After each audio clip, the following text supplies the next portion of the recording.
Welcome back, traveler of distant worlds. Tell me, where are you joining me from tonight? And what time is it, wherever you are? Is the moon already high above your sky? Or does the first light of dawn still linger? The halls of Egypt have grown quieter now, yet beneath the silence, hearts still tremble. Our concubine, once a shadow among many, has begun to feel the weight of her own soul. In this chapter, the golden veil of illusion begins to tear. Loyalties are tested, love turns to memory, and pain becomes her teacher. Beyond the marble corridors and the scent of lotus, she must learn what it truly means to belong. To someone, or to no one at all. So, wherever you are, take a deep breath. Let us return once more to the land of the Nile, where beauty and sorrow walk hand in hand beneath the eternal sun. When I returned to the harem after Pharaoh's decree, the silence was unlike any I had known before. It was not the silence of sulking rivalries, nor the quiet of veiled mockery. This was a silence born of fear, deep and suffocating. The women avoided my gaze. They bent their heads lower than before, their steps quick when I passed. Cushions shifted to make way for me, not grudgingly, but as though my very shadow burned. Even their laughter, once sharp as daggers, had vanished. The harem no longer buzzed, it smoldered. Yet fear, I soon learned, is never pure. Beneath it hides other poisons. At night, when the lamps dimmed and the fountains hushed, I heard faint murmurs drifting through the veils. Soft, careful, but edged like knives drawn in the dark. She is untouchable now. He has made her untouchable. No hand may move against her. Not unless we wish to feel his wrath. Then we must not use hands. We must use shadows. Shadows can kill what the sun protects. Their voices fell silent when footsteps approached. But I had heard enough. They no longer sought to strike openly. Their envy had been forged into patience, their hatred into calculation. The next day, I found a veil of black silk placed upon my bed, folded neatly, perfumed with jasmine.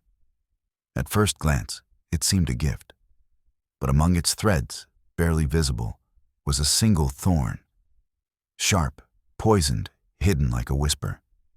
I touched it, then drew back, my fingers stinging though the skin had not broken. A warning, not yet a wound. I held the veil to the light, watching the thorn glint, and whispered, "They will wait. They will watch. They will strike not with poison in a cup, but with silence in the dark." And I must be ready that night. As I lay awake beneath the painted ceiling, I felt the weight of their stares pressing through the veils, unseen but certain. I was no longer one of them. I was no longer safe. The harem had become a cage of silk and whispers, and I its most precious, most hunted bird. It began with small things. A comb left upon my cushion, its golden teeth glinting in the lamplight. Yet when I lifted it, a sharp edge pricked my finger. The sting burned hotter than it should, leaving my skin red until I washed it in lotus water. A tray of figs placed by my bedside, their skins glossy, their scents sweet. But beneath one fruit, hidden in the folds of linen, a small beetle lay crushed, its body smeared with a powdery residue I did not dare to taste. Each gesture was wrapped in normalcy, cloaked in the silence of everyday ritual. Yet each carried the same message. We are patient. We are watching. You are never safe. One evening, as I walked through the courtyard beneath the moon's silver gaze, I felt the weight of eyes upon me.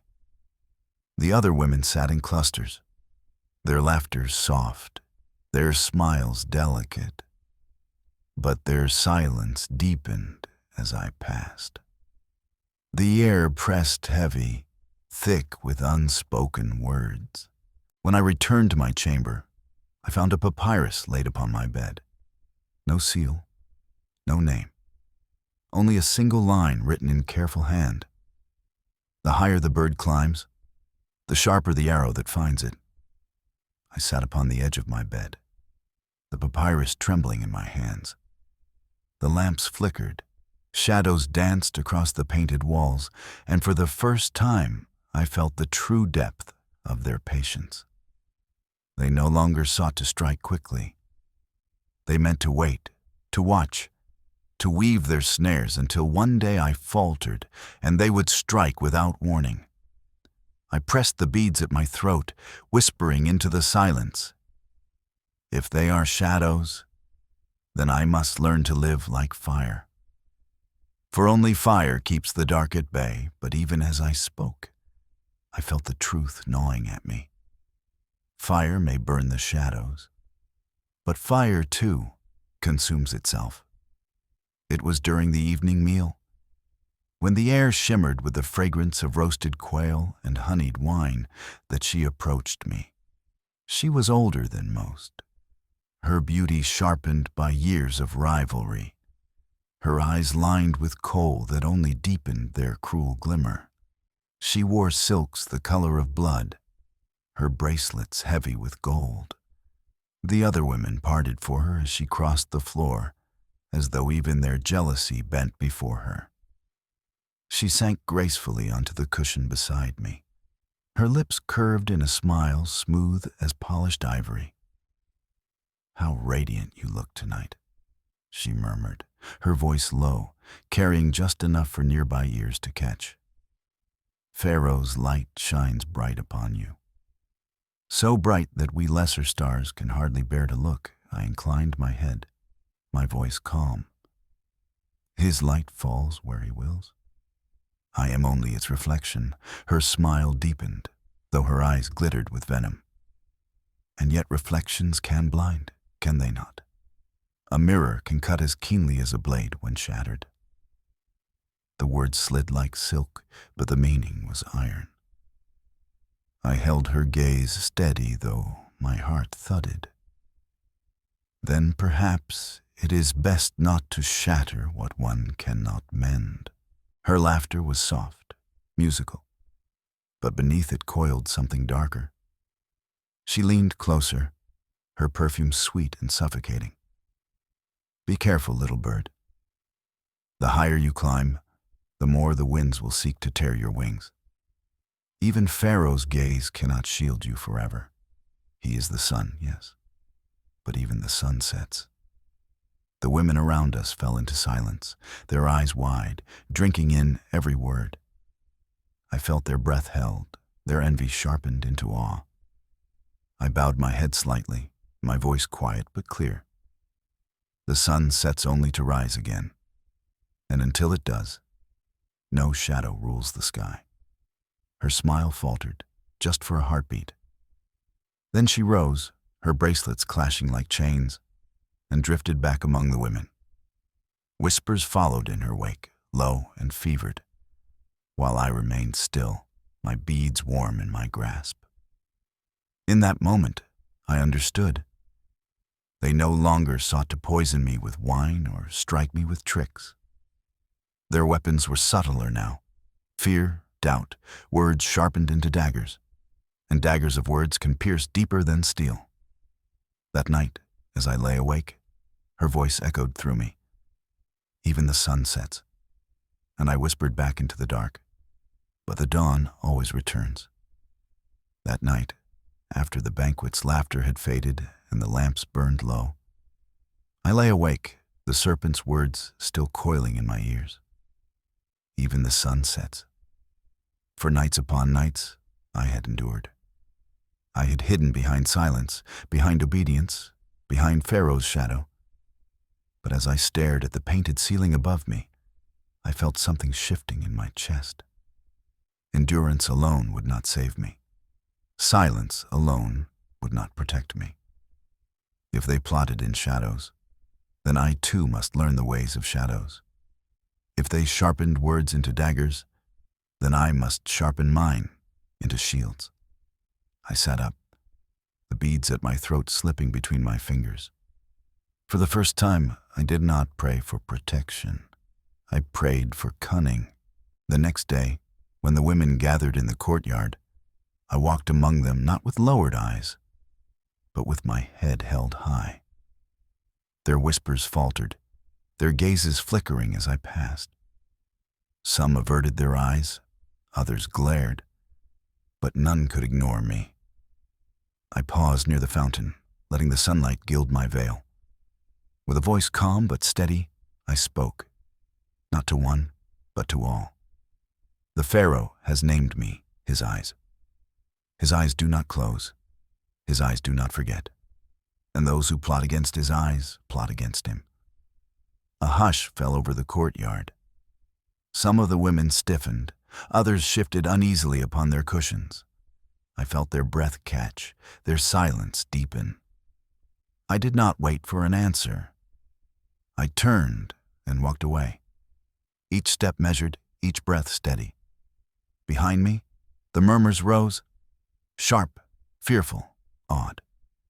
That night, as I returned to my chamber, I caught sight of my reflection in a polished bronze mirror. The girl who had once entered the harem, timid and unseen, was gone. In her place stood a woman, cloaked in Pharaoh's shadow. Yes, but also in her own resolve. I touched the beads at my throat, whispering into the silence. If they would see me as flame, then flame I shall become. Not only to burn, but to light the path ahead, and in that moment I knew. My story in the harem was no longer one of mere survival. It was a game of power, and I had stepped onto the board at last. The day began with a summons unlike any before. Servants came not with silks or perfumes, but with a robe of white linen embroidered with threads of gold. They placed a necklace of lapis upon my throat, its weight cool and heavy, a mark not of beauty, but of office. "The Pharaoh calls you to council," they said, their voices hushed as though the walls themselves might listen. My heart tightened. Council. Not the harem, not the temple, but the chamber where Egypt's fate was shaped. When I entered, the hall was already filled. Generals in bronze, their hands scarred by war. Nobles draped in jewels, their eyes sharp with greed. Scribes with ink-stained fingers, priests with lips that hid prayers and lies alike. All bowed as Pharaoh entered, his presence like the rising sun, blinding and inescapable. But when he gestured for me to stand beside him, the air itself shifted. A murmur ran through the hall, low, sharp, stifled at once when his gaze swept over them. "This one," Pharaoh declared, his voice carrying like thunder, "has stood where others have fallen. She has seen treachery in temple and in harem alike, and her eyes have not failed me. From this day, she shall remain at my side, not only in chambers of silk, but in chambers of power." The words struck like spears. I felt their gazes pierce me, some heavy with disbelief, others dark with hatred, still others glittering with a wary respect. The council began. They spoke of harvests and taxes, of Nubian raids along the southern border, of ships from across the sea bringing both tribute and threat. I stood silent as Pharaoh had commanded, but I listened. Every word sank into me, every glance sharpened my awareness. Once, a priest spoke boldly of the temple's strength, his voice steady, his eyes daring. I saw the flicker in Pharaoh's jaw, the tightening of his grip upon the staff. And though I said nothing, I felt his eyes upon me, weighing, testing. By the time the council ended, my legs trembled with exhaustion, my mind heavy with secrets I had no right to hold. Yet as we departed, Pharaoh's hand brushed mine, a fleeting touch, firm with command. "You listened well," he murmured. low enough for no ears but mine. You will tell me what others did not dare speak, and you will learn who among them seeks the sun, and who seeks only its fall. That night, as I returned to the harem, I felt their stares heavier than ever. They had envied me as concubine, hated me as favorite. Now they would fear me as something greater, a voice within the council, an ear at Pharaoh's side. And fear, I knew, was sharper than envy. Fear drove daggers deeper. I lay awake beneath the painted ceiling, the weight of lapis still cold against my throat, and whispered to myself, I have entered the court of shadows, and in shadows, only those who see clearly survive. The next council came with heavier air. The lamps burned brighter, the incense thicker, but none of it hid the tension that coiled like a serpent across the chamber. I took my place beside Pharaoh's throne, my robe of white linen and gold gleaming under the torchlight. The murmurs that always followed my arrival were sharper now, less veiled. I felt their gazes cut against my skin. Nobles, generals, but most of all, the priests. The high priest of Amun rose to speak, his robe black as night, his staff capped with gleaming gold. His voice carried with practiced authority, rich and sonorous. My lord, he said, bowing with exaggerated reverence, the temple has ever been the guardian of Mayat, of order and truth. We pray for the Nile, we speak to the gods on behalf of your people. Yet now, his eyes flicked ever so slightly toward me. New voices stand in places not meant for them. Voices untested by the gods, unbound by tradition. A murmur stirred the hall. I felt the weight of his words pierce through me, their meaning clear. She does not belong here. Pharaoh's gaze did not falter. The gods speak through whom they choose, he said, his tone iron. And if a voice brings me truth, I will hear it, no matter the form it takes. The high priest bowed again, but I caught the flicker in his eyes.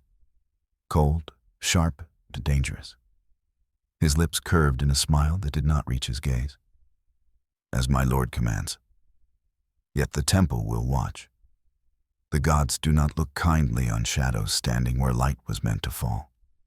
The council continued, voices clashing over taxes, armies, and treaties.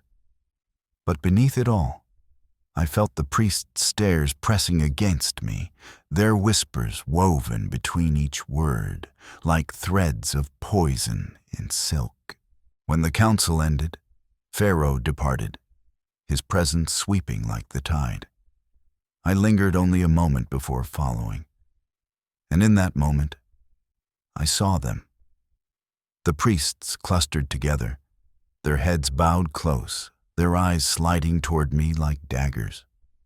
One of them murmured, his voice low but clear enough to catch, "She is dangerous." Another replied, "Then let her be tested." I left the hall with my head held high, but my heart trembled with the knowledge that the temple had fixed its gaze upon me. That night, as I lay beneath the painted ceiling, I whispered to the beads at my throat, I survived the harem's poison. But the temple's poison flows deeper, older, and cloaked in prayers. I must learn their game, or I will not live to see the dawn. It came as a summons cloaked in reverence. The high priest requests her presence at the temple of Amun, the servant said, bowing low. His eyes did not meet mine, as though the message itself carried danger. My heart tightened.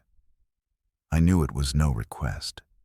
To defy it would be to defy tradition, perhaps even the gods themselves, or so they would claim. That evening, I entered the temple's great hall. The air was heavy with incense, the walls carved with images of gods who watched with stone eyes.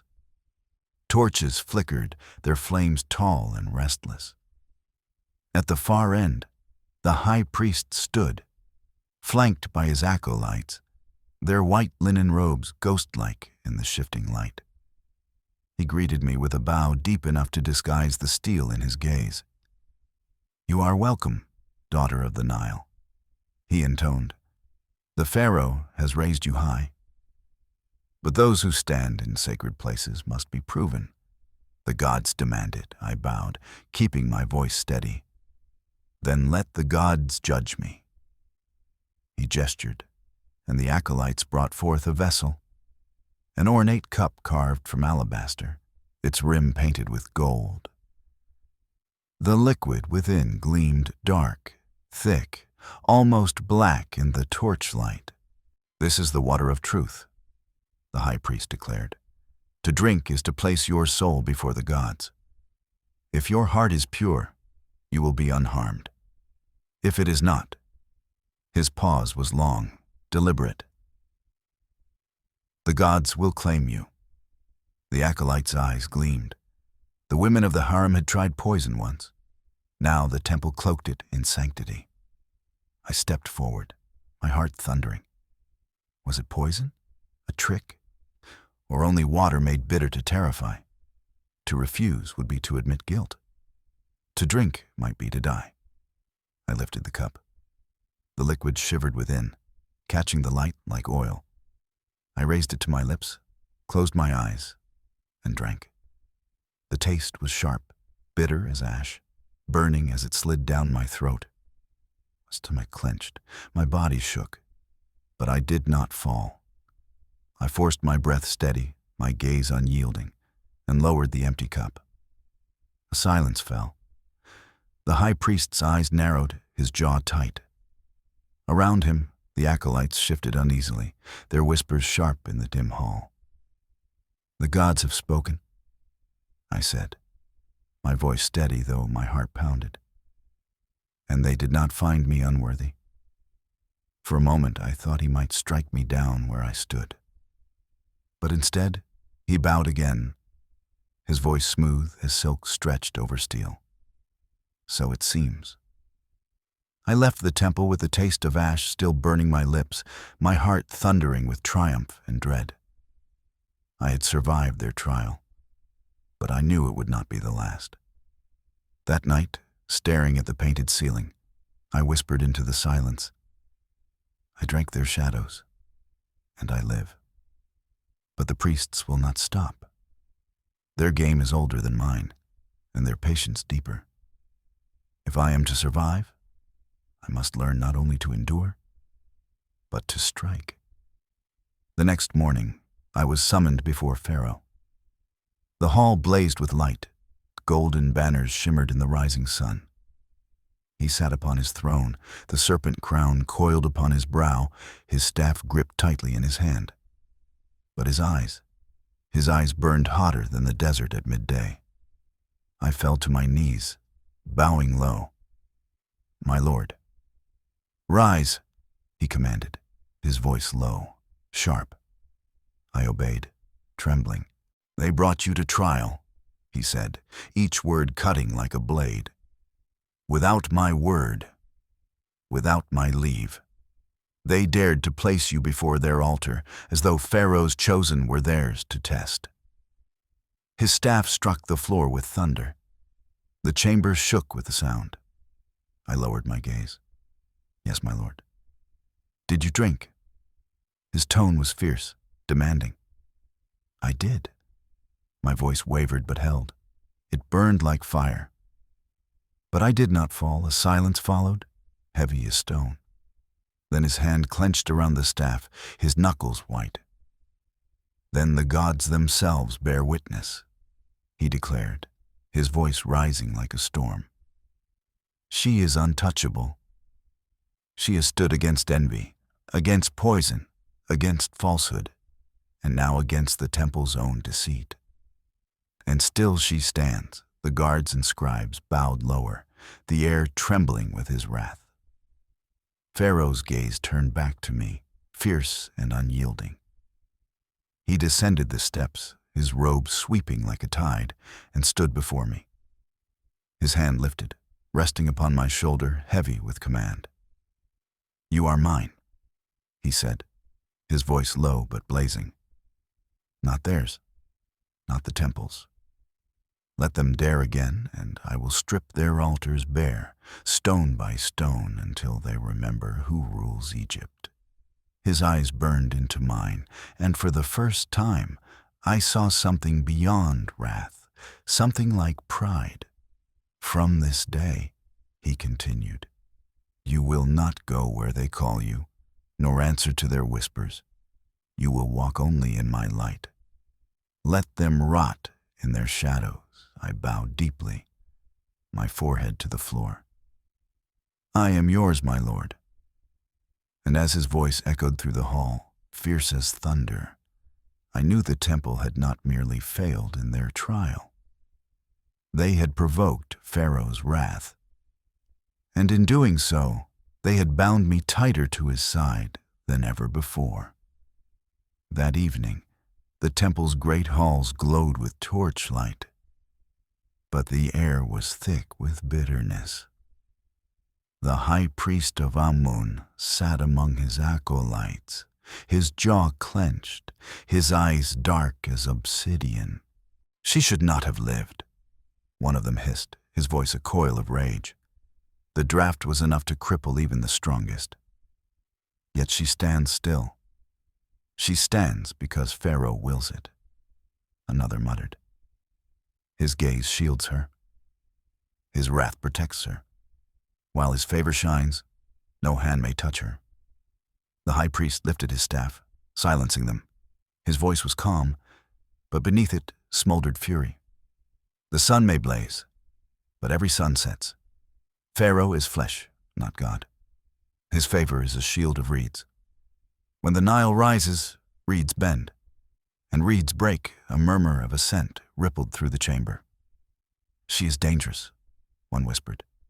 "She has bewitched him," said another. "She is his eyes," the high priest said, his tone hard as stone.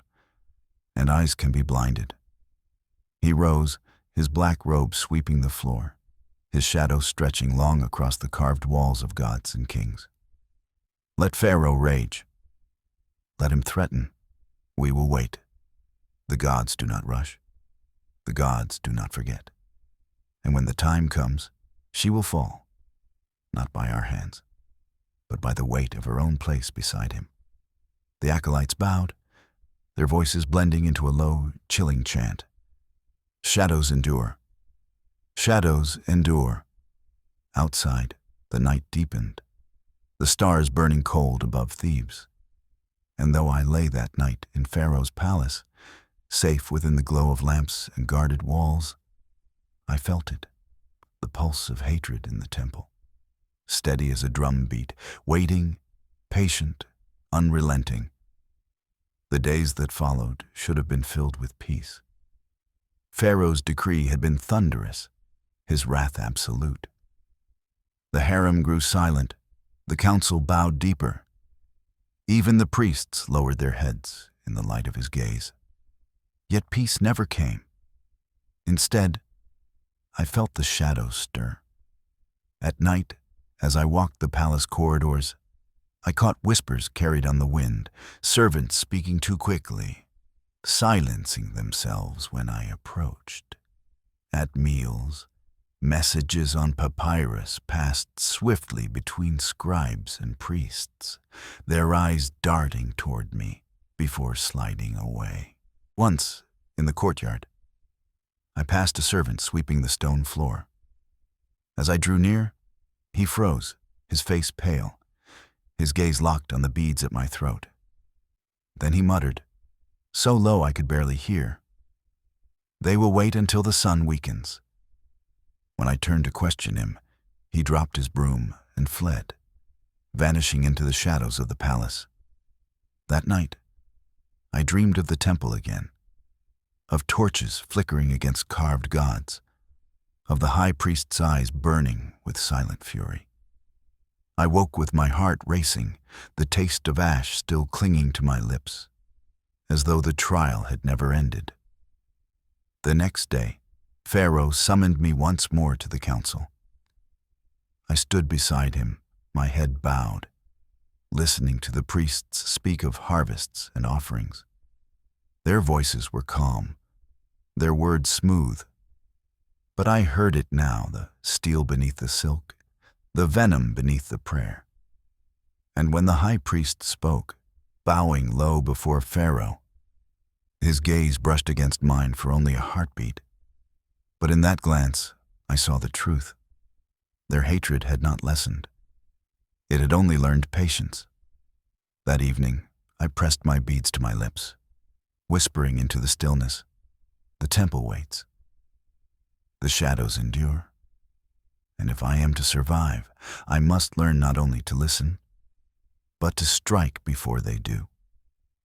It happened at dusk, as the palace filled with the glow of torches and the Nile shimmered with the last light of the sun. I was walking through the colonnade, its tall stone pillars carved with images of gods and kings. The air was cool, the silence broken only by the sound of doves roosting in the arches. Then came the sound, sharp, sudden. A stone, heavy and jagged, crashed from above, shattering against the marble floor a breath from where I stood. Dust clouded the air, fragments scattering at my feet. The guards rushed forward, spears raised, their eyes searching the shadows of the roof. But no figure showed itself. Only the echo of the fall remained, deep and ominous.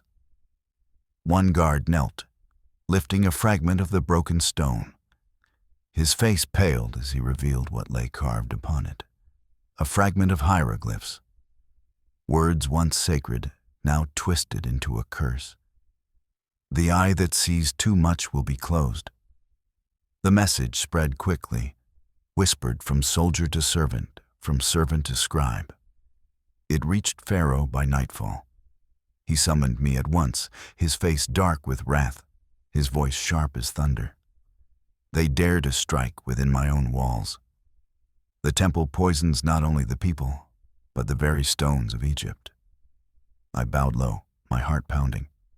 "The stone missed, my lord. I still live." "You live," he said, stepping closer, his eyes blazing, "because the gods themselves will it. But know this, the temple tests not only me, but you. They would see you crumble. They would see my trust broken." His hand lifted, gripping mine with the strength of iron. "You must endure, no matter the shadows they send. For if you fall, they win, and I will not allow Egypt to bow to them." That night, I lay awake, the sound of the stones shatter echoing in my ears. The harem's poison had been sharp, the council's whispers venomous. But this was different. This was a blow aimed not only at me, but at the bond between Pharaoh and his chosen. And in the silence, I whispered to my beads, "They struck the stone, but next time, they may strike the flesh. I must be ready. I must become more than eyes. I must become a weapon." The night after the stone fell, the palace did not sleep.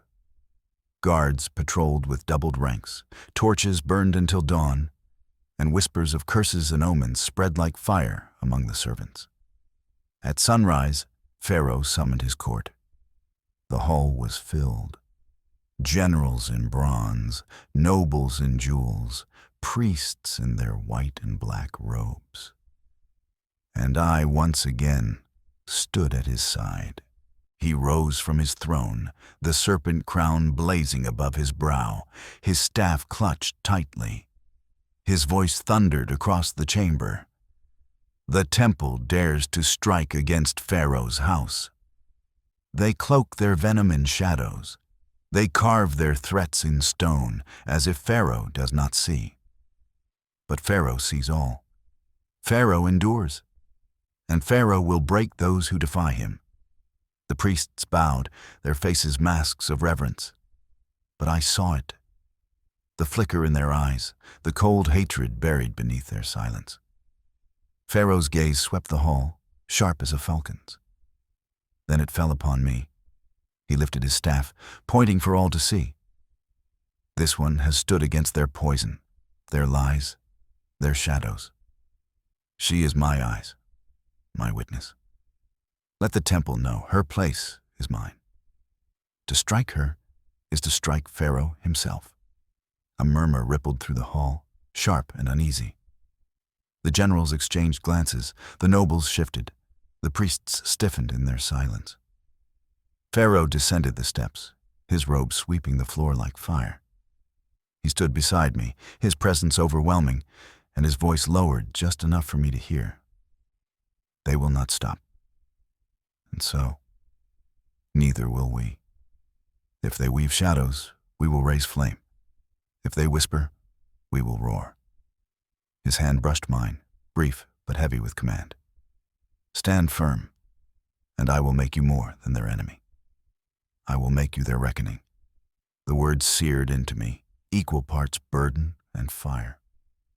That night, as I lay awake, the sound of the stone still echoing in my mind, I felt the truth settle in my chest. Pharaoh had bound me not only to his favor, but to his war. And I whispered to the beads at my throat, the temple has chosen its battle. But so have I. That same night, Pharaoh summoned me in secret. The throne room lay empty, its torches burning low, shadows dancing across the gilded walls. He stood alone before the great pillars, the double crown set aside, his face stripped of ceremony. You have listened where others were deaf, he said, his voice quieter than I had ever heard it. Now you will speak. My breath caught. My lord, he stepped closer, his gaze sharp as obsidian. The priests poison Egypt with whispers. They would see me weakened in the eyes of the people. But whispers can be drowned with truth. You have heard their words, seen their faces. Tell me, who wavers in loyalty? Which voices tremble when they speak? I thought of the council chamber, of eyes that slid away from mine, of voices that cracked like reeds in the wind. Slowly I named them. 2 priests whose chants faltered when Pharaoh's wrath thundered, a noble who bowed too quickly, a general whose gaze lingered too long upon the high priest for comfort. Pharaoh listened, silent, still as stone. When I finished, his lips curved, not in warmth, but in satisfaction sharp as a blade. Good, he said. Then we shall begin. The next days unfolded like a game played in silence. Pharaoh summoned the wavering noble, loading his ears with promises of wealth and threats of ruin. He ordered the general to lead men southward, far from the city, stripping the temple of an ally's shield. And the priests, those whose loyalty was weakest, found themselves burdened with endless rituals, watched by guards whose eyes missed nothing. All of it done quietly, subtly. To the people, Pharaoh was simply ruling as he always had. To the temple, he was tightening the noose. And I, once only a shadow in silk, was now a hand upon the cord. Late one evening, after another council dismissed, Pharaoh leaned close as we walked the torchlit hall. His voice was low, meant for me alone. They think themselves eternal, like the gods. But even gods fall when men cease to believe. We will make their whispers turn to dust. I bowed my head, my heart thundering. As you will, my lord. But as I returned to the harem that night, the silence pressed heavier than ever. The women no longer whispered. Their eyes followed me in watchful fear. And in the quiet of my chamber, I understood. Pharaoh's enemies were now mine, his war now my own. The temple had struck first, but now the palace had answered. And this was only the beginning. It began in the streets. Whispers carried through the markets, murmurs spread among the crowds who gathered by the Nile. Servants returned from errands with uneasy faces, repeating what they had heard. The gods are displeased. The Pharaoh favors mortal tongues over holy voices. The drought will come, the river will fail. At first, they were only words, drifting like dust. But words, when spoken often enough, become belief. And belief, once poisoned, spreads faster than fire. One evening, as I walked with my attendants through the palace gardens, I heard the distant chants. A crowd had gathered beyond the palace walls, their voices rising in rhythmic waves. "O Amun, guard us! O gods, save us from the Pharaoh's pride!" The priests had found their weapon. When Pharaoh heard, his fury shook the palace. He stood upon his balcony, his robe snapping in the desert wind, the double crown gleaming beneath the sun. "They dare," he thundered. "They turn the people against me, twist the Nile itself into their weapon. As if Pharaoh is not the very blood of Egypt. As if the river does not rise at my command." I knelt at his side, my voice steady though my heart raced. "Their strength lies in fear, my lord. Fear of drought, fear of silence from the gods. If we break that fear, we break them." He turned his gaze upon me, sharp, unyielding. "And how would you break it?" I swallowed, but spoke. "Show the people not the temple's words, but Pharaoh's power. Let them see with their own eyes that the gods walk with you, not against you." A silence followed, heavy as judgment. Then Pharaoh's lips curved, fierce and sharp.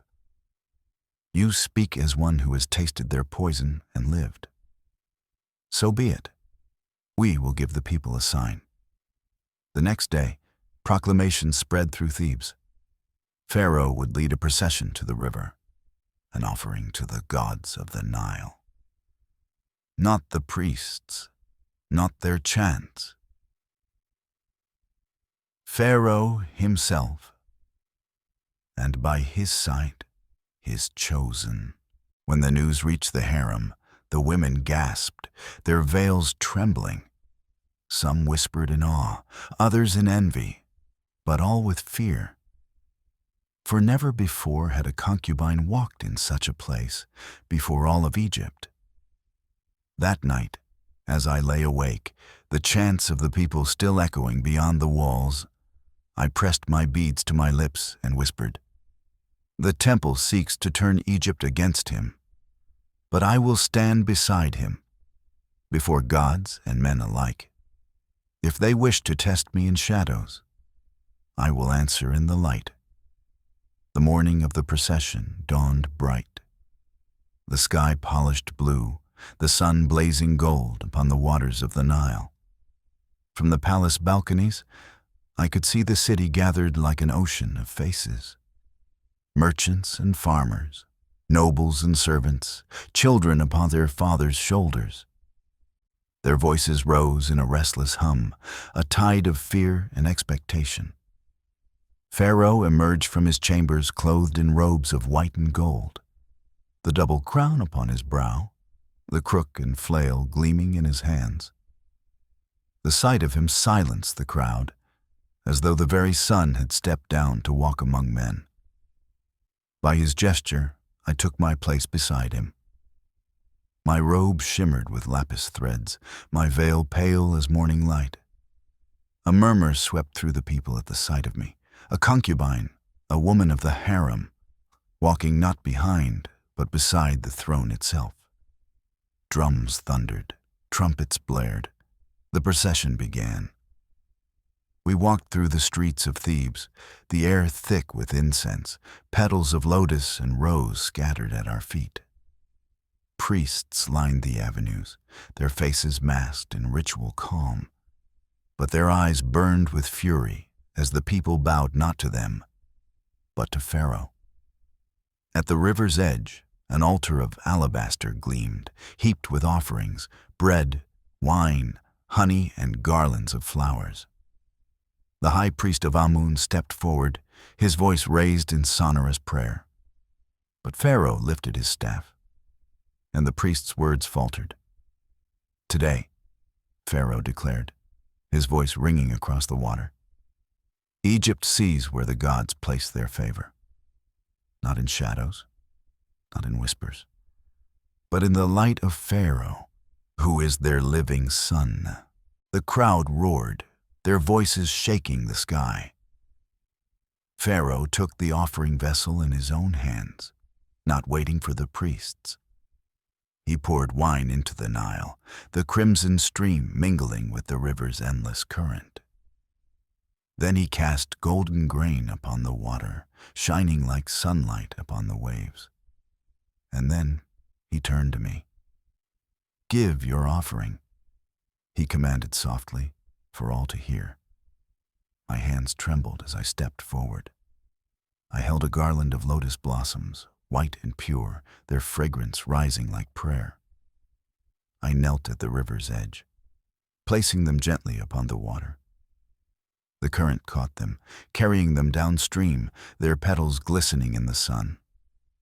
A hush fell over the crowd. The people watched, breathless.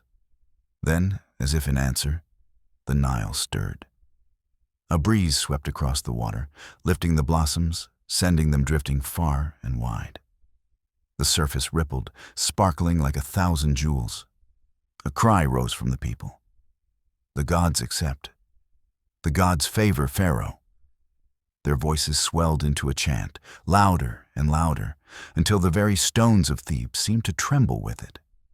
Pharaoh stood tall, his gaze fierce, his staff raised high. And beside him, I felt the weight of thousands of eyes upon me. Not with scorn now, nor suspicion, but awe. The priests bowed their heads, forced into silence, their fury hidden behind masks of reverence. But I saw their hands clenched, their robes trembling. That night, as torches lit the palace and the city feasted in celebration, I lay awake, the roar of the crowd still echoing in my ears. For the first time, I had stood not only as Pharaoh's eyes, but as his sign. And I whispered to my beads, "The temple sought to turn the people against him.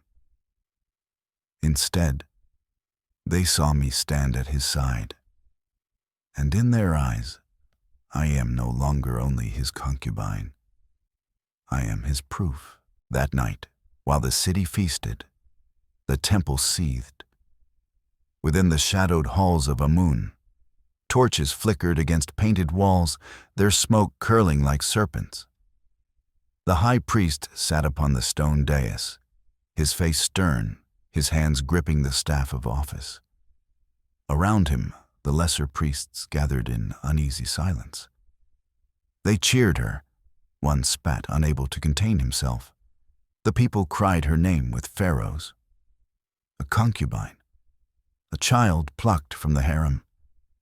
They cheered because the Nile stirred. Another muttered. The blossoms drifted, the water gleamed. The crowd saw it as a sign. It was chance, snapped a third. The river moves as it wills. And yet, his voice faltered. And yet they believe. The high priest's gaze swept over them, cold as obsidian. Belief is a flame. It burns where it is fed. Today, Pharaoh fed it with his hand, and hers. The people see her as chosen. As a vessel of the gods, a murmur of anger rippled through the chamber. "So what do?" one asked bitterly. "We wait," said another, his tone dark. "We strike," growled a third. The high priest rose, his robe trailing like shadow. "We endure. The sun may rise, but night always comes. Pharaoh cannot walk among the people forever. He cannot protect her forever. The higher she stands, the more the fall will shatter her." He lifted his staff, striking it once against the stone floor. The sound echoed like a drumbeat of war. She has become his sign. Then let the sign be broken, not by blades, not by poison, but by faith itself. We will turn belief against her. When the people's faith falters, they will not cheer her, they will curse her. The priests bowed, their voices rising in a low chant. Shadows endure. Shadows endure. And in the palace that same night, while the city still sang Pharaoh's name, I dreamed restless dreams, dreams of lotus blossoms sinking into black water, of voices chanting in the dark, of eyes watching from the temple's heart. I woke with a cry. The beads clutched tight in my hand, the taste of ash upon my lips. And I knew. Though the people had cheered, though Pharaoh had triumphed, the temple had not yielded. They never would. The days after the procession should have been filled with peace. The Nile had risen, the fields promised harvest, and the people's voices had cheered for Pharaoh and his chosen.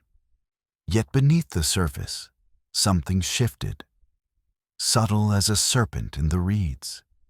It began with murmurs. In the markets, women whispered and they sold their grain.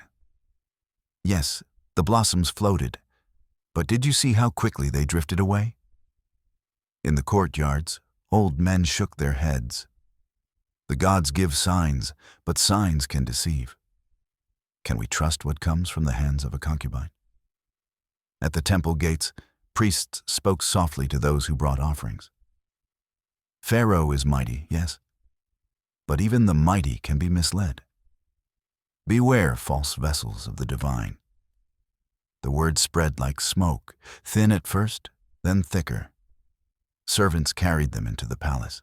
Traders brought them upriver, and before long, the whispers reached my ears.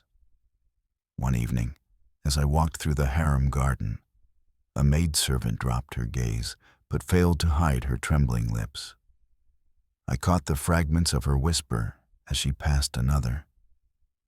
They say she is cursed, that she twists Pharaoh's will, that the gods grow jealous of her place. My heart clenched, though I did not show it. That night, at the council, I felt the change. The nobles bowed, yes, but their eyes lingered longer, searching me as though for cracks in my skin. The priests spoke their prayers smoothly, but each word dripped with subtle poison, each chant laced with warning. Pharaoh remained steadfast, his gaze unwavering, his voice thunderous when he named me his eyes before all.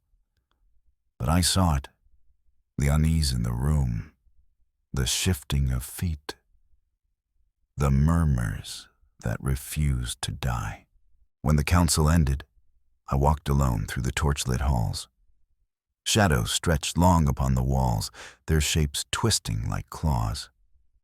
I pressed the beads at my throat, whispering to myself, "They sow doubt as farmers sow seed.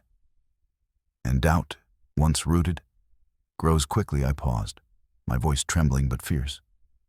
If they turn faith against me, then I must become more than faith. I must become truth, carved in stone, unshakable, undeniable. Yet even as I spoke, I felt the weight of their whispers pressing closer, thicker like a storm rolling over the desert. The temple had chosen its battlefield, and it was no longer the palace. It was the hearts of Egypt itself. It was late, the lamps burning low in my chamber, when the whisper came. Not from the halls of the temple, nor the murmurs of the market, but from the lips of one who had long served me faithfully. Nephru, the youngest of my attendants, knelt as she brushed my hair, her hands trembling against the strands. She had always been quiet, loyal, her laughter soft as birdsong. But tonight her eyes brimmed with unease, her lips pale. "My lady," she whispered, so low I almost thought it the wind. "Yes," I asked gently, turning my gaze toward her. Her hands stilled, her eyes lifted, wide and fearful. They say you have bewitched him, that Pharaoh's eyes see only you because you have chained them with charms. They say the gods will grow jealous, that the Nile will curse us for it. The brush slipped from her hand, clattering against the stone floor. She gasped, covering her mouth as if she had spoken treason. I lifted the brush, placing it back into her trembling fingers. My voice was calm, though my heart pounded. "And do you believe this, little dove?" Her eyes filled with tears. "I do not know what to believe. I only know that the people whisper, and whispers grow. My own mother sent word from the city. She begs me to leave your side before the god's wrath falls." For a moment, silence weighed heavy between us. The flicker of the lamps painted the walls with restless shadows. I touched her cheek, lifting her gaze to mine. "Nephru, the gods are not jealous of truth, and truth is this: Pharaoh has chosen, and his will is law. Do not let shadows blind you to the sun." She bowed her head, tears slipping down her cheeks. "Forgive me, my lady. I am only afraid. So am I," I whispered, though only in my heart. When she had gone, I sat alone, the brush still warm from her hand. The words echoed in my mind, heavy as stone. Bewitched, jealous, cursed. The temple's poison had reached even those closest to me. That night, I pressed my beads so hard into my palms that they left marks upon my skin, and I whispered into the silence, "If they can sway even her, then none are safe. The battle is not in chambers of stone, but in hearts of flesh. And I must find a way to win them, or all will be lost." It was during a festival of Ra, when the streets of Thebes bloomed with color and music, that the truth could no longer be hidden. Pharaoh rode in a golden chariot, the serpent crown flashing in the sun, the people bowing as he passed. I followed close behind, my veil of lapis and white drifting in the desert wind, the clatter of drums and the cries of praise surrounding us. At first, the crowd roared with devotion. "Pharaoh, living sun, Pharaoh, Lord of the two lands." But as we passed deeper into the city, the cries shifted. Between the shouts of praise, whispers slithered through the air. "Bewitched. The gods grow jealous. She walks beside him, though she is only a concubine." Pharaoh's hand tightened on the reins. His eyes, dark as storm clouds, flicked toward the crowd. He heard it. He heard them. A group of women knelt at the roadside, their offerings of bread and lotus held high. Yet one muttered beneath her breath, thinking none would hear, "Pharaoh forgets the gods for her." Pharaoh pulled the horses to a halt. Silence fell, the drums faltered, the music died. All eyes turned to him. He stepped down from the chariot, the golden dust rising around his feet. Slowly, he walked toward the women. The crowd held its breath. The woman who had spoken trembled, bowing so low her forehead touched the earth.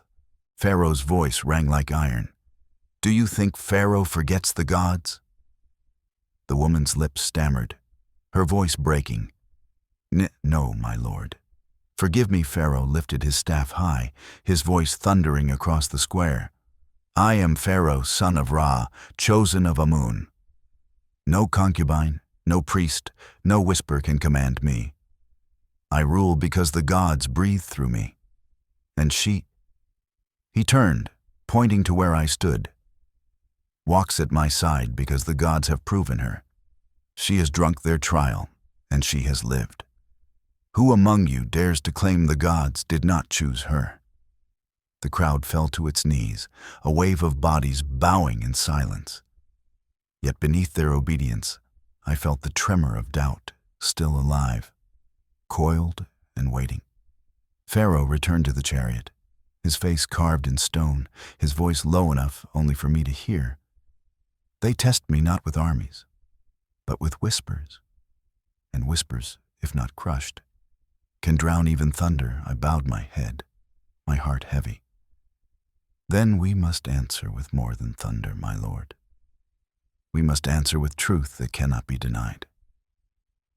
He said nothing, but the shadow in his eyes deepened. That night, as torches burned low in the palace, I could still hear it. The murmur of the crowd, the sharp hiss of a single word that would not die. Bewitched. That night, after the festival, the palace was restless. Guards doubled their posts, servants moved with hushed steps, and even the fountain seemed to murmur uneasily. Pharaoh had spoken with thunder before the people, yet the whispers had not died. They had only grown quieter, deeper, coiling beneath the surface like the Nile in flood. I was summoned to his private chambers. He sat upon the low dais, his crown set aside, his hands clasped tightly around his staff. The torches burned high, but his face was shadowed, his eyes fixed upon the floor. I knelt before him. My lord. For a long moment, he did not answer. Then, at last, his voice came. Low, raw, stripped of its usual thunder. They say you have bewitched me. The words cut colder than any blade. I raised my head, my voice trembling but steady. And do you believe them? His eyes lifted to mine. In them, I saw not anger, but something far more dangerous. Uncertainty. I am Pharaoh, he said. My will is law, my word is truth. Yet, his grip tightened upon the staff until his knuckles whitened. Yet, when I stood before them today, when their whispers reached my ears, I felt it. A shadow, a question my heart hammered. I forced my voice calm. My lord, I have endured poison, lies, and the trial of the temple. I have stood only because the gods willed it. If I have bewitched you, then it is with truth alone. He studied me, his gaze sharp, searching, as though he sought some hidden mark upon my skin, some sign of sorcery. The silence stretched, heavy as stone. At last, he exhaled, the sound deep, weary. No, you are not witchcraft. You are flesh, blood, will. You are flame. Yet the whispers gnaw at even Pharaoh's ears. And if they gnaw at mine, what of the people? He rose, his figure tall, his shadow long upon the wall. I cannot allow doubt to fester. Doubt breaks kingdoms more swiftly than war. If they doubt me through you, then we must turn doubt into proof. I bowed my head, my voice firm despite the tremor in my chest. Then let us give them proof, my lord. Proof that no shadow can deny. He looked down at me, his eyes blazing once more, the cracks sealed, but not forgotten. So we shall. But when he turned away, I saw it linger still. The faint tremor in his hand, the shadow that had crept into the sun. That night, as I lay alone, I pressed the beads at my throat and whispered, the temple has struck deeper than I feared. Not with poison, not with stone, but with doubt. And doubt is the deadliest shadow of all. The following day, Pharaoh summoned me not to the throne room, but to the inner chamber where only his most trusted advisors dared enter. The walls glowed with golden reliefs of Ra's chariot, the air heavy with incense, the silence sharp as a blade. He stood before the altar of the sun, his crown set aside, his bare hands resting upon the cold stone. His eyes burned with sleepless fire. They whisper still, he said without turning. Even after the river rose, even after I thundered before them, the whispers spread like vermin. And now they gnaw at me. I will not let them rot Egypt from within. I bowed my head, my voice low. What will you do, my lord? He turned, his gaze falling upon me, fierce, searching, almost desperate. We will give them proof they cannot deny. Not words, not whispers, not signs that can be twisted. A covenant before gods and men alike. My breath caught. A covenant? He stepped closer, the light of the altar flames gilding his face. Yes, I will bind you to me not only in chambers of silk, but in halls of stone. The people will see it. The temple will see it. Let them whisper then, if they dare. For a heartbeat I could not speak. My mind reeled with the weight of his words. To be bound to Pharaoh openly was no longer the role of a concubine. It was a step into destiny, one that could crown me or destroy me. At last I whispered, "If it is your will, then I am yours." His eyes softened, if only for a moment. His hand brushed my cheek, brief and burning. It is not will. It is necessity. Together we will silence them, or together we will fall. That night, the proclamation spread through Thebes. Pharaoh would make an offering not only to the gods, but to bind his chosen before them. A ritual unseen in generations, one that blurred the line between concubine and queen. The harem erupted in gasps and fury. The nobles stiffened with unease. The priests bit their tongues bloody in silence. And I, alone in my chamber, the beads pressed to my lips, whispered to myself. They sought to bury me with whispers. Instead, they have lifted me to the altar of proof. But proof is a blade that cuts both ways. The day of the covenant came draped in gold and fire. From dawn, the streets of Thebes filled with thousands. Farmers left their fields, merchants abandoned their stalls, nobles arrived in litters carried by servants. Even the poorest came barefoot, pressing close to glimpse what had not been seen in generations. Pharaoh making an oath not only to the gods, but with one chosen to stand beside him. The temple doors stood wide, their colossal pillars rising like mountains carved by divine hands. Inside, the hall blazed with torchlight, incense thick as mist, the air humming with chants. Priests lined the walls, their faces masks of reverence, their eyes burning with hidden fury. Pharaoh entered first, radiant in white and gold, the double crown gleaming like the sun itself. The crowd outside roared his name until the walls shook. Then, by his gesture, I followed. My robe shimmered with threads of lapis and silver, my veil pale as dawn. A gasp rippled through the hall. Never had one like me walked so openly at Pharaoh's side. At the altar, carved with images of Ra and Amun, Pharaoh raised his staff. His voice thundered, filling stone and sky alike. Egypt doubts, Egypt whispers. But today Egypt shall see. The gods do not hide their will. They speak through Pharaoh, and Pharaoh speaks now. This one stands not as concubine, not as shadow, but as chosen. Her trials have been fire, her endurance the proof. She is bound to me, and through me, to the gods. The priests shifted, their silence heavy, their fury veiled. The people held their breath. Then Pharaoh took my hand. His grip was firm, unyielding, burning with both power and necessity. Together, we placed our hands upon the altar stone, cold and eternal beneath our palms. The high priest stepped forward, his voice thick with smoke. "Do you bind her before the gods, Pharaoh?" "I do," Pharaoh thundered. "Do you walk in Pharaoh's light before gods and men?" he demanded of me.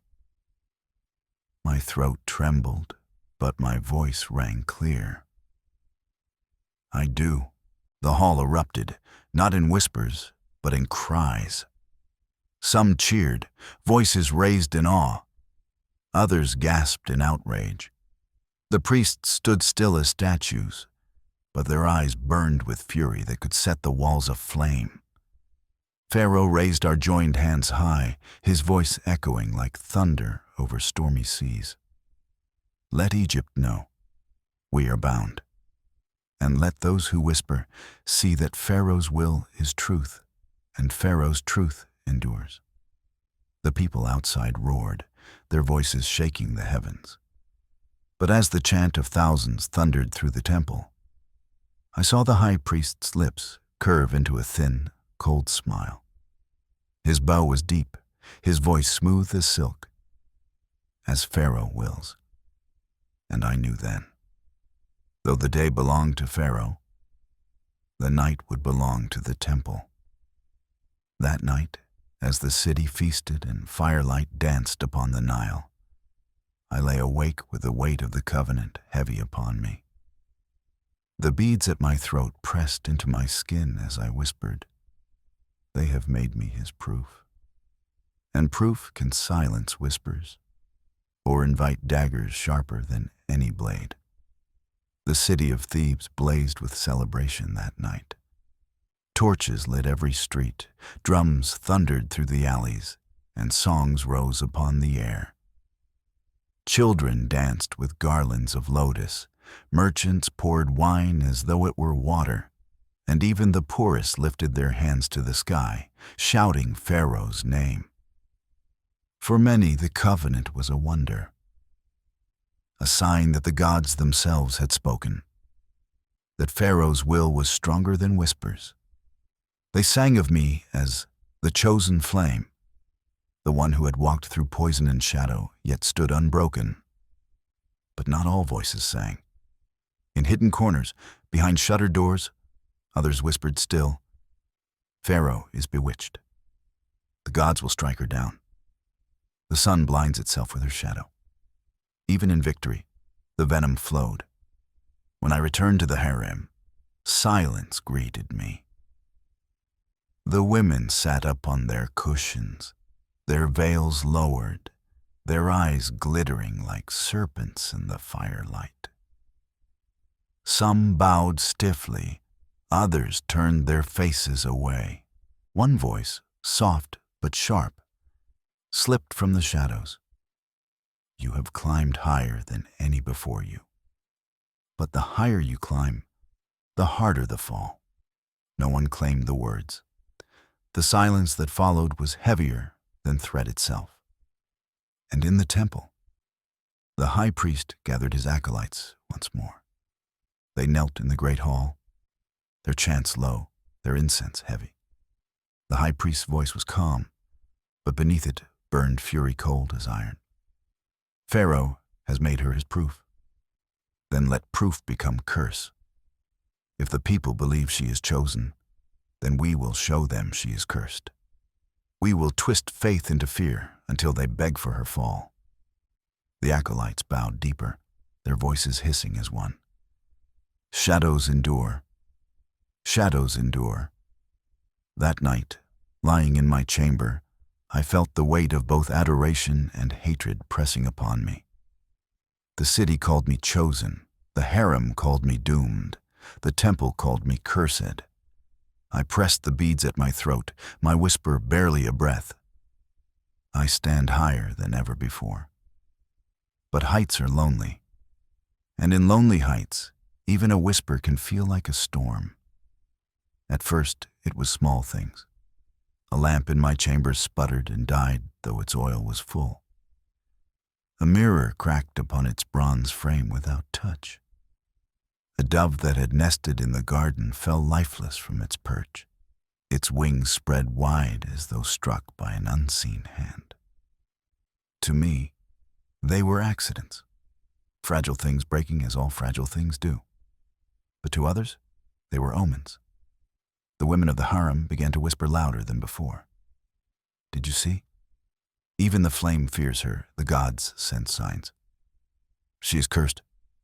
Servants, once quick to serve me, now hesitated, their eyes darting toward the beads at my throat as though they feared to touch me. One maid dropped a tray when I entered, crossing herself in the old way, muttering prayers under her breath. Even in the council chamber, I felt it, Nobles shifted uneasily when I took my place beside Pharaoh. Scribes glanced at one another when my shadow fell across their papyrus. The priests, of course, spoke with perfect reverence, but their eyes gleamed with quiet triumph. The whispers reached Pharaoh, too. One evening, as we walked the torchlit garden, he turned to me, his face carved with iron, but his voice low, weary. "They say you are cursed." I met his gaze, steady though my heart clenched. "And do you believe them, my lord?" His jaw tightened. He looked away, toward the dark curve of the Nile. "No. Yet I hear it in every hall, every street. Even thunder cannot silence a whisper that men wish to believe." He stopped, turning back to me, his eyes burning. "If you are cursed, then so am I, for I chose you." And I will not unchoose his words should have steadied me. Yet in the silence that followed, I heard the chant of the priests echoing in my mind. Shadows endure. Shadows endure. That night, I dreamed of the temple again, of torches, of stone gods with unblinking eyes, of my own face carved in relief upon the wall, cracked and broken. I woke trembling, the beads cutting into my palms, the whisper still upon my lips. They will twist every sign, every shadow, until even truth looks like a curse. The whispers grew louder each day. By the time of the next council, the word cursed had already slipped through the markets, the taverns, the alleys of Thebes. It clung to me like smoke. Pharaoh had heard enough. When the council gathered, priests chanting their measured prayers, nobles murmuring of harvests and taxes, he rose from his throne before any voice could drown the hall. His staff struck the floor, the echo rolling like thunder. "You speak of drought, of omens, of curses," he said, his voice sharp as steel. "But Pharaoh does not bow to shadows. Pharaoh commands the Nile, the sun, the very breath of Egypt. And Pharaoh's chosen is no curse." She is proof. He turned suddenly, seizing my hand, raising it high before them all. Gasps rippled through the chamber. My pulse raced, but I stood tall, my gaze unflinching. "Look upon her," Pharaoh thundered. "She has drunk the trial of the temple and lived. She has walked through poison and shadow and still stands. If she is cursed, then Pharaoh himself is cursed. And tell me," his eyes swept the hall, burning into priest and noble alike, "who among you dares to name Pharaoh cursed?" The hall fell silent, suffocating in its stillness. The nobles bowed their heads quickly. Scribes pressed their faces to the floor. Even the priests lowered their eyes. None dared speak. Pharaoh released my hand, only when the silence had stretched long enough to bind the moment in memory. His gaze remained fierce, but I felt the tension beneath it. The strain of a king forced to thunder louder each time the whispers grew. That night, as we returned to the palace, he spoke low, only to me. "I will roar until their whispers die." But whispers are like the desert wind. They always return. One day thunder may not be enough. I pressed the beads of my throat, my voice soft but steady. "Then let us find a way to make truth louder than whispers." He looked at me, his eyes searching, weighing. For a moment, I thought I saw something almost like trust. Trust deeper than favor, sharper than desire. But behind it lingered the shadow of doubt. And I knew. The priest's curse was working. Not in poison or stone, but in the silence between his words. It happened at dawn, on a day that should have been ordinary. The palace awoke to cries. A sacred bull, the living image of Apis kept within Pharaoh's temple, had been found lifeless in its pen. Its great body lay still upon the straw, its eyes glazed, its breath gone. The priests were quick to gather, their robes billowing like smoke. Their voices rose in lamentation, filling the air with sorrowful chants. But beneath their prayers was triumph, thinly veiled. "This is no accident," one intoned. "The gods are angered," another declared. "Pharaoh walks beside a cursed one, and the sacred life has fallen." The word spread faster than fire. By noon the markets buzzed with fear, the alleys whispered with certainty. Children pointed to the sky, saying the sun shone dimmer. Old women muttered that famine would follow. Men shook their heads, muttering that Pharaoh had turned from the gods. Even within the harem, the silence was heavy. The women sat in tight clusters, their eyes darting toward me, their lips curling in both fear and triumph. One whispered loud enough for me to hear, "She killed the bull with her shadow." That night, Pharaoh summoned me. He stood by the window, the city sprawled below, its torches flickering like a restless sea. His shoulders were tense, his voice low, heavy. "The bull is dead. And they say it is you," my heart clenched. "My lord, He turned sharply, his eyes blazing. "I know it was not you. But knowing is not enough. The people see and they believe what they see. They believe what the priests feed them." His hand tightened on the stone sill. "Thunder is not enough. Proof is not enough. They twist every sign until it breaks." I stepped closer, my voice trembling but fierce. "Then we must show them a sign they cannot twist. Something greater than death, greater than fear." He looked at me, searching, his face torn between fury and despair. "And what sign is greater than death?" I had no answer, only silence. That night, I lay awake, the chants of the priests echoing in my ears, the shadow of the bull heavy upon my heart.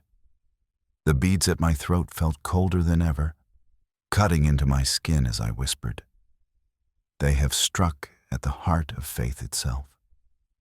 And faith, once broken, is harder to mend than stone." The day after the bull's death, the city did not sound the same. Thebes, once alive with markets and music, now hummed with unease. The cries of merchants were sharper, the prayers of women louder, the silence of men heavier. Everywhere I turned, I heard the same word: curse. By midday, the first stones were thrown. At the outer walls of the palace, a crowd had gathered. Farmers in dusty linen, women clutching children, old men leaning on staffs. They shouted at the guards, their voices a tide of anger. "Bring out the cursed one. Appease the gods. Let her be cast into the Nile, and the river will rise again." The guards held their lines, shields raised, spears gleaming. But the crowd grew bold. A boy hurled a clay jar that shattered at the gate, its shards scattering like teeth. Soon more followed, stones, sandals, even food spoiled with rot. From the balcony, I watched with Pharaoh at my side. His jaw was set, his staff gripped tight. The serpent crown glimmered in the sun, but his eyes were darker than I had ever seen. "They dare raise their voices against Pharaoh," he growled. "They fear the gods," I whispered, "and the priests feed their fear." Below, the chants rose louder, rolling like a storm. "Cursed! Cursed! Cursed!" Pharaoh raised his staff. His voice thundered across the square, drowning the noise. Silence. Do you think Pharaoh bends to your cries? Do you think Pharaoh bows to shadows? I am Egypt. I am the sun itself. And if you dare speak against Pharaoh, you dare speak against the gods who chose him. The crowd faltered, their voices stumbling, but the hatred did not vanish. It lingered in their eyes, burning like embers beneath ash. Pharaoh turned, his voice low and sharp as he gripped my hand. This is no longer whispers. This is rebellion, and rebellion spreads if not crushed. I bowed my head, my voice steady though my heart trembled. Then we must strike, not with fear but with awe. Give them a sign greater than death, greater than curses. His gaze searched mine, fierce and desperate. Then tell me, chosen flame, what sign can silence a storm? I had no answer, only the weight of the crowd's cries echoing in my bones. Cursed, cursed, cursed. That night the palace walls held firm, but my dreams did not. I saw the crowd again, their faces twisted, their voices a sea that drowned me. And above them all, the high priest stood smiling, his staff raised high, his chant louder than thunder. Shadows endure. By dawn the next day, the palace stirred like a nest of hornets. Messengers ran through the halls, guards doubled their ranks, and the generals stood in silence before Pharaoh, their bronze armor gleaming, their hands tight upon their swords. Pharaoh rose from his throne, his eyes black with fury, his voice hard as stone. The people forget who rules Egypt. They raise their voices against Pharaoh, as though Pharaoh is but a man. They speak of curses, as though shadows rule the sun. This cannot be allowed, he turned to his generals. The guard will march through the streets, shields high, spears gleaming. Let the people see that rebellion is crushed before it is born. The generals bowed, their voices thundering in unison. As Pharaoh commands. But then Pharaoh turned to the priests, who lingered at the edges of the hall, their eyes veiled, his voice sharpened. And you will stand at Pharaoh's side, chanting to the gods, not against me, but with me. If the people see doubt in your eyes, I will tear down your temples stone by stone until nothing remains. The high priest bowed low, his robe sweeping the floor. His voice was smooth, but I heard the venom beneath it. As Pharaoh commands. That evening, Thebes trembled beneath the march of soldiers. Bronze shields caught the fire of torches, spears gleamed like a forest of steel. The people pressed back into their homes, their whispers choked by fear. At the temple steps, Pharaoh appeared, radiant in the fading sun. His staff gleamed, the serpent crown glimmered, and his voice rose above the silence. Egypt is one. Pharaoh is the chosen of the gods. Let none speak of curses again, lest their own blood be cursed in the dust. The priests raised their voices in chant, their words rolling heavy through the air. The crowd, cowed by steel and thunder, bent low. Yet even in their silence, I felt it, the ember of doubt still glowing beneath their fear. That night, as we returned to the palace, Pharaoh's hand gripped mine, strong but trembling. His voice was low, bitter. I can command their silence, but I cannot command their hearts.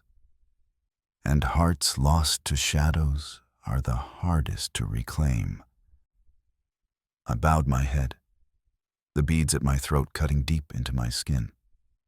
My whisper was too soft for even him to hear. Silence is not victory, and shadows still endure. The day after the soldiers marched, the harem was restless. The women sat in their jeweled silks, their eyes sharp as blades, their voices honeyed but heavy with poison. The torches along the painted walls burned steady, yet the air felt thick, as though smoke clung even where no fire burned. I entered in silence, my veil pale, my steps measured. At once I felt their gazes fall upon me. They did not bow, nor smile, nor speak in greeting. Instead, they murmured among themselves, their whispers just loud enough to pierce the air. Did you hear? The bull died the night after her covenant. The people chant against her name. Pharaoh may silence the crowd, but can he silence the gods? Their laughter was low, bitter, sharp as glass. One woman, older than the rest, lifted her gaze to mine, her lips curved in a serpent's smile. Tell us, chosen one, when Pharaoh thunders, do the gods thunder with him? Or do they laugh in silence while you wear his crown of favor? The others tittered, their veils trembling with stifled laughter. I met her gaze calmly, though my chest tightened. The gods do not laugh at truth, I said softly. And truth endures. Those shadows hiss around it. Her smile deepened, her eyes glinting. Then let us see how long you endure. For even the brightest flame burns itself to ash. The women turned away then, their whispers sharper, their movements like snakes coiling in the grass. The harem, once my prison, had become a battlefield of tongues where every word was a dagger and every silence a threat.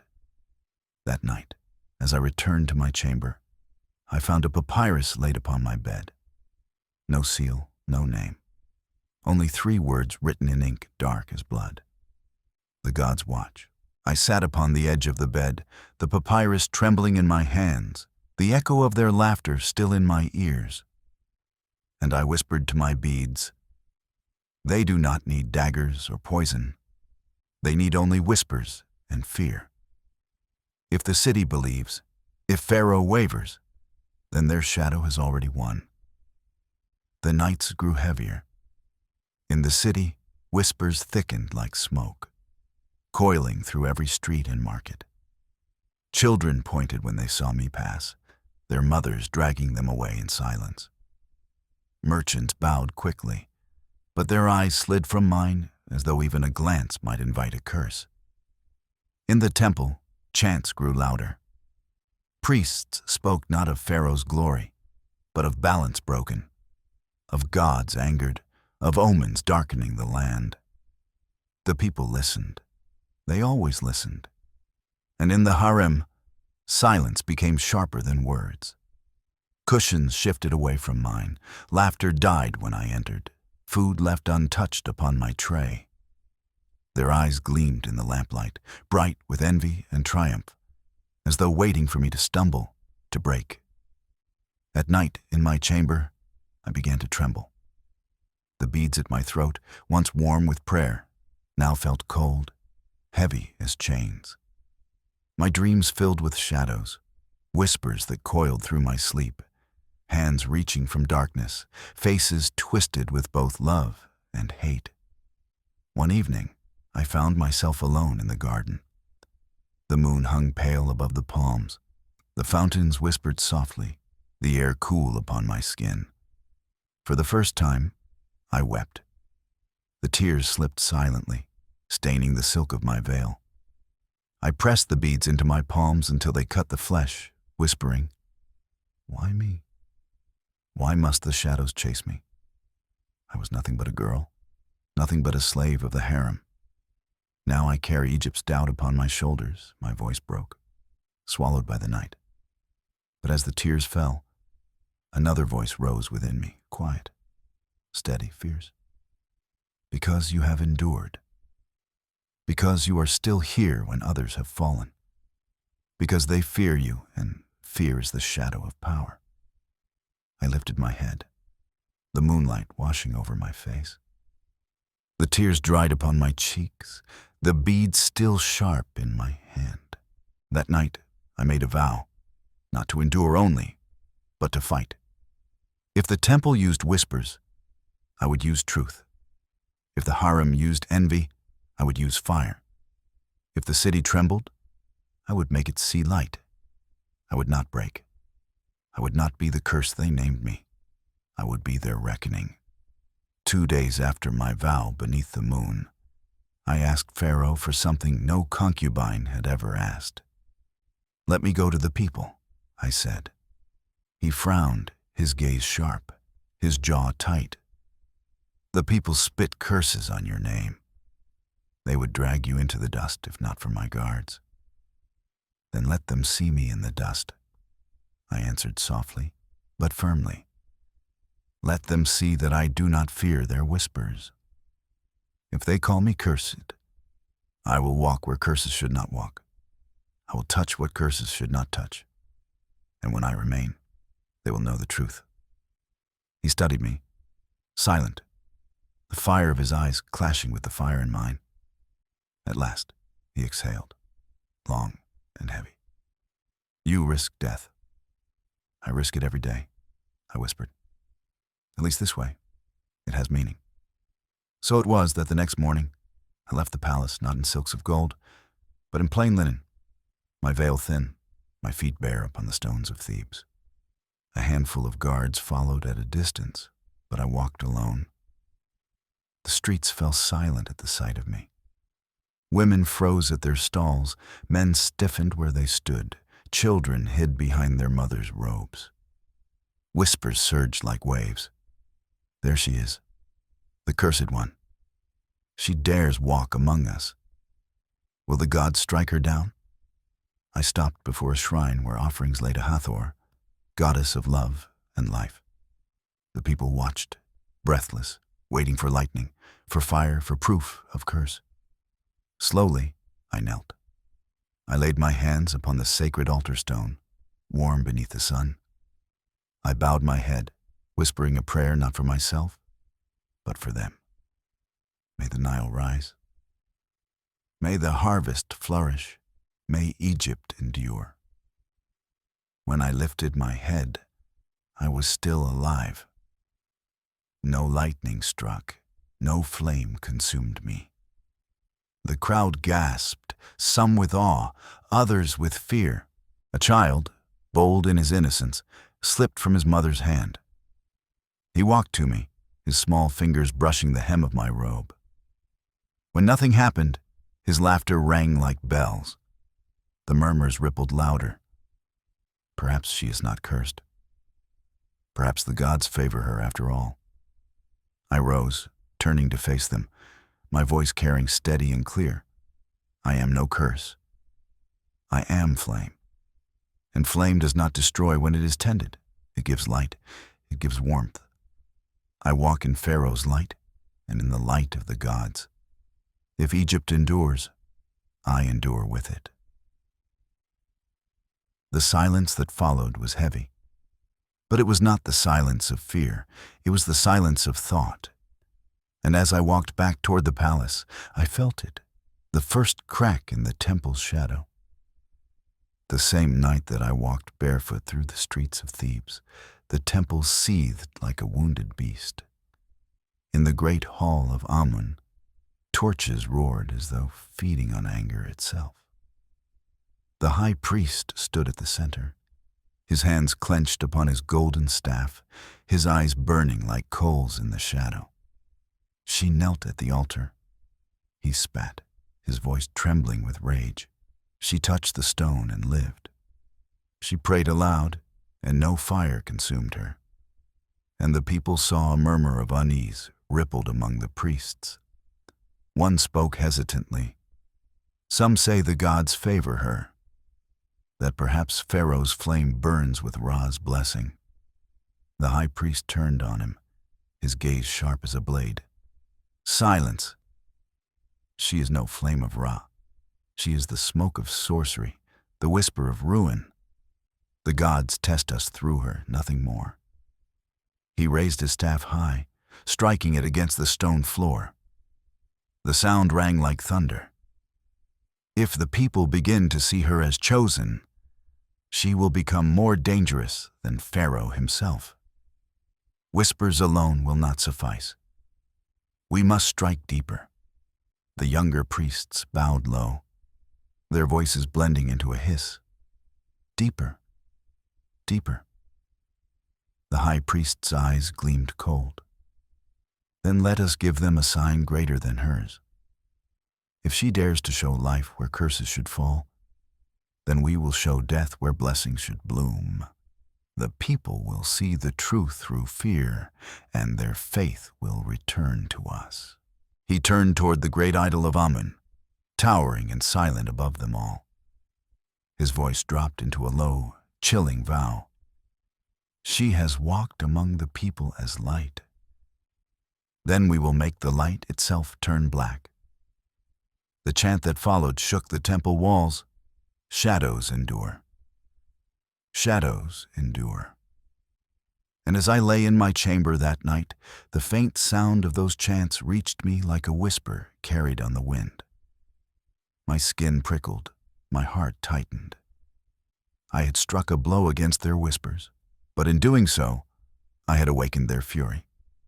I pressed my beads into my palms until pain steadied me, whispering, "They will not forgive this. They will not forget. If I am to live, I must strike again, harder, brighter, before their shadow consumes me." Only days after I had walked barefoot to the altar, whispers changed their tone. At first, they had softened. In the market, I heard women murmur, "She prayed, and nothing struck her down. Perhaps the gods watch her with favor." But soon, new words began to slither through the streets. "Yes, she prayed. But see what followed? Did you not hear? A child fell sick after touching her garment. The gods do not strike swiftly. Their curses linger one morning. A mother burst into the market wailing, her child limp in her arms. The crowd gathered, whispering as she cried, 'He touched her robe, and now he burns with fever.' The priests moved quickly. The coyotes in white robes appeared as if summoned by the wind, carrying jars of oil and incense.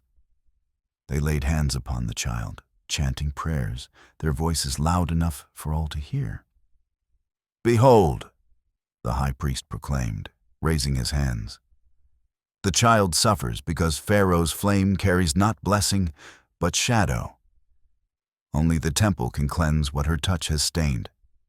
The people gasped, their eyes wide with fear. Some crossed their arms in the old gesture of warding. Others spat upon the ground. I heard the tale before sunset, carried on the lips of servants, echoing in the corridors of the palace. My blood turned to ice. That night, Pharaoh summoned me. His face was stone, his voice sharp as iron. "They say a child sickened after touching you." "It is lies," I whispered, my chest tight. "The child's fever is no curse. It is the Nile's summer heat, the sickness that comes every year." The priests twist what is natural into shadow. Pharaoh's eyes burned. Yet I saw it again, that flicker of doubt, quick as lightning in the storm. Lies or truth, the people believe. And belief is power. I bowed my head, the beads cutting into my palms. Then we must show them a truth brighter than lies. A sign that cannot be twisted, but even as I spoke, I wondered, what sign could not be twisted by men whose lives were shadows, whose tongues were knives? That night, as I lay awake, I whispered into the silence. They seek to turn even children into weapons. And if I cannot break their shadow soon, it will swallow us all. The whispers about the child spread faster than the Nile in flood. By dawn, the tale had reached every corner of Thebes. She touched him. He sickened. She is cursed. She carries death where she walks. I could not bear it. To hide in the palace while the priests twisted truth into shadow was to let their venom grow unchecked. So I begged Pharaoh, "Let me face them. Let me walk into the crowd and show them I carry no curse. If I fear their eyes, then they have already won." Pharaoh's jaw tightened, his gaze fierce. "The people may turn on you. They may stone you where you stand." "Then let them try," I answered. "Better to meet death in truth than live beneath a lie." For a long moment, he studied me, the silence heavy as stone. At last, he exhaled. "So be it, but I will not let you stand alone." And so at midday, the gates of the palace opened. The streets swelled with bodies. Men and women pressed shoulder to shoulder, children hoisted upon their fathers' backs. They came not to cheer, but to watch, to judge, to whisper. I stepped into the sun, my veil thin, my robe plain. My feet touched the hot stone, bare as before. The guards kept their distance, their spears glinting. But I walked alone. Gasps rippled through the crowd. Some spat, others made the sign of warding. Yet none turned away. All eyes followed as I walked to the very heart of the square.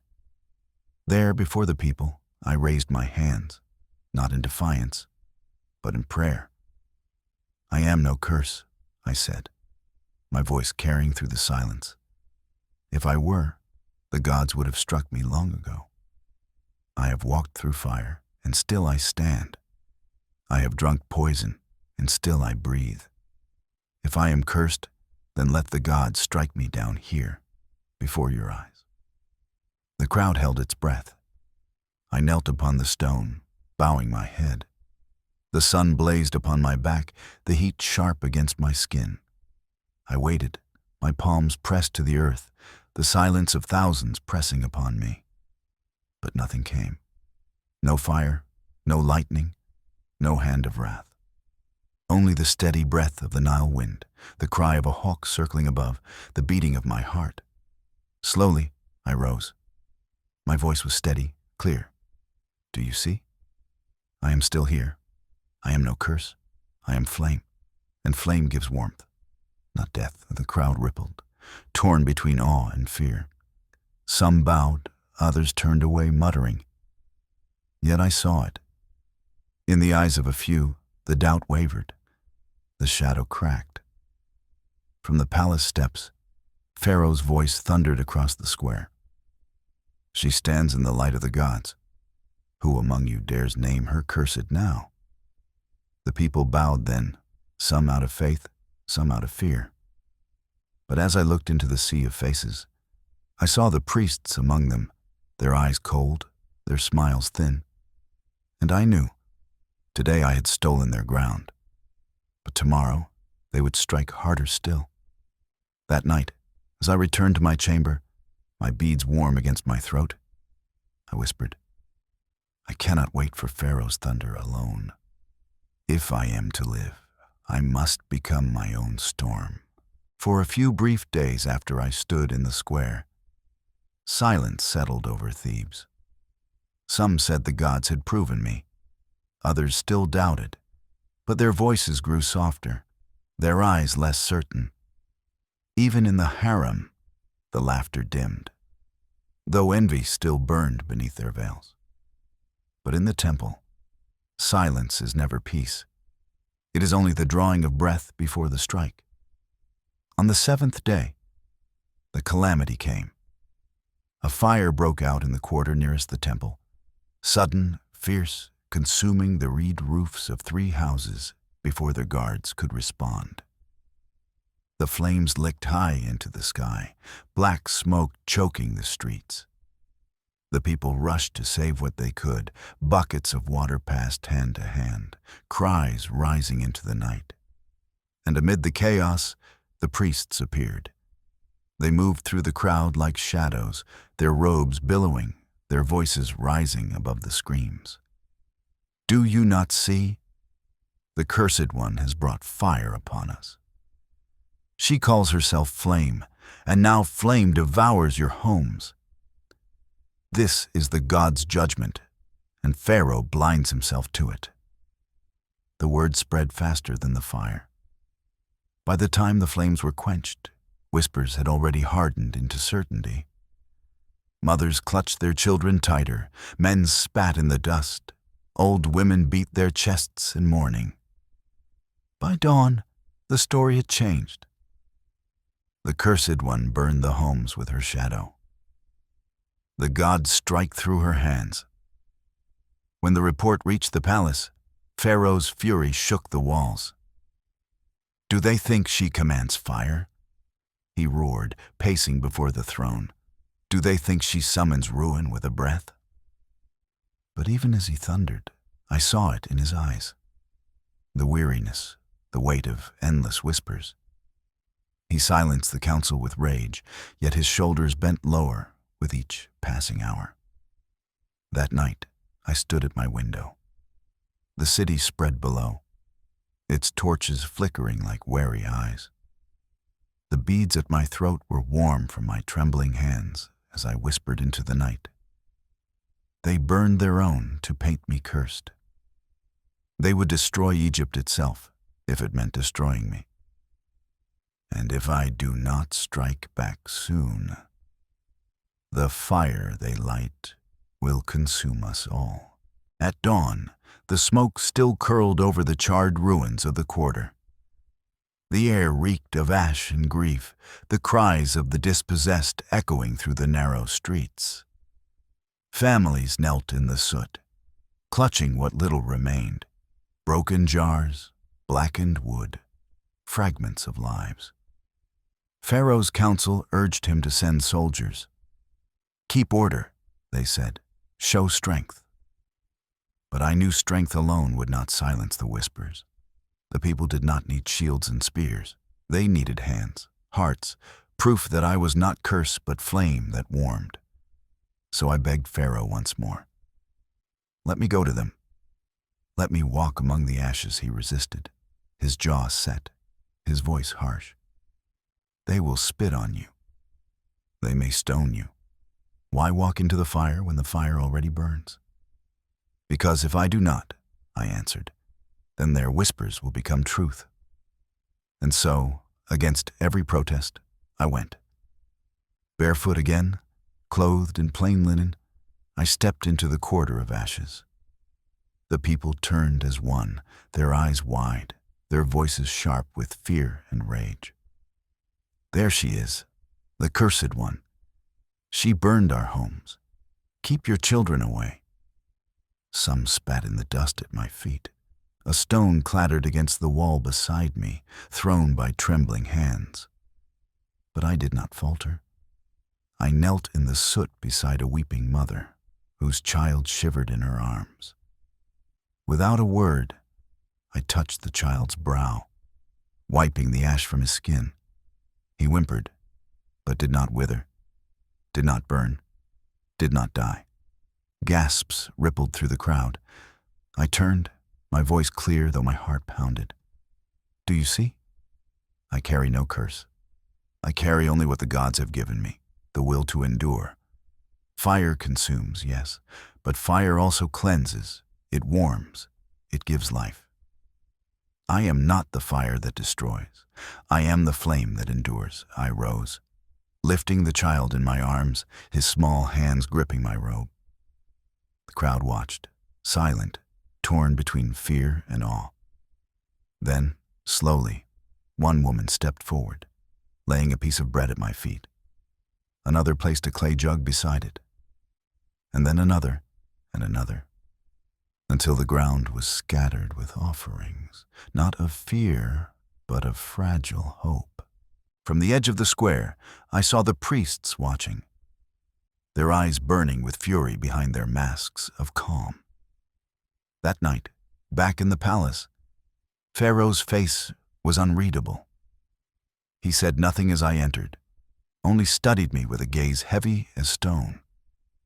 At last, he whispered, almost to himself, "You fight whispers with fire." And for a moment, "I think you may win." I bowed my head, the beads at my throat warm beneath my hand. "I will win it, my lord, or I will burn trying." In the days that followed, the whispers shifted once more. Where once they called me cursed, now some voices spoke another word, blessed.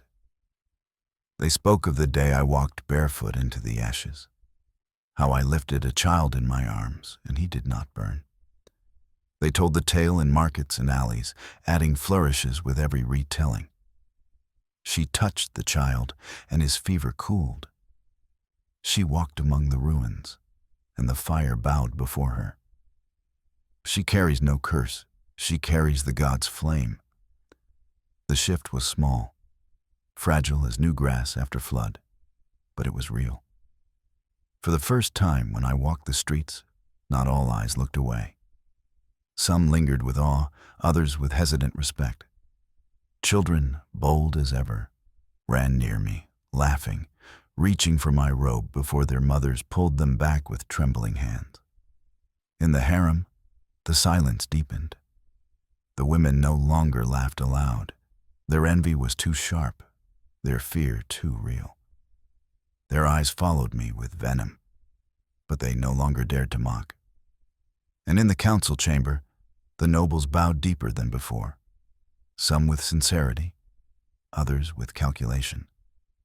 They saw what Pharaoh saw, that my shadow was no longer weakness, but power. But in the temple, power is always answered with fury. Behind the closed doors of Amun's hall, the high priest's rage shook the pillars. He struck the floor with his staff, his voice a roar. She dares to walk among the people. She steals their faith with empty gestures, and they bow to her flame. The younger priests cowered, but he did not falter. His eyes gleamed with a fire colder than hatred, sharper than envy. Then, if the people see her as flame, we will turn their flame into firestorm. We will show them that fire destroys all it touches. And when she falls, Pharaoh will fall with her. The chant rose again, filling the temple like smoke, choking the air. Shadows endure, shadows endure. And in my chamber that night, I felt it. The weight of their fury pressing through the walls, the promise of storms to come.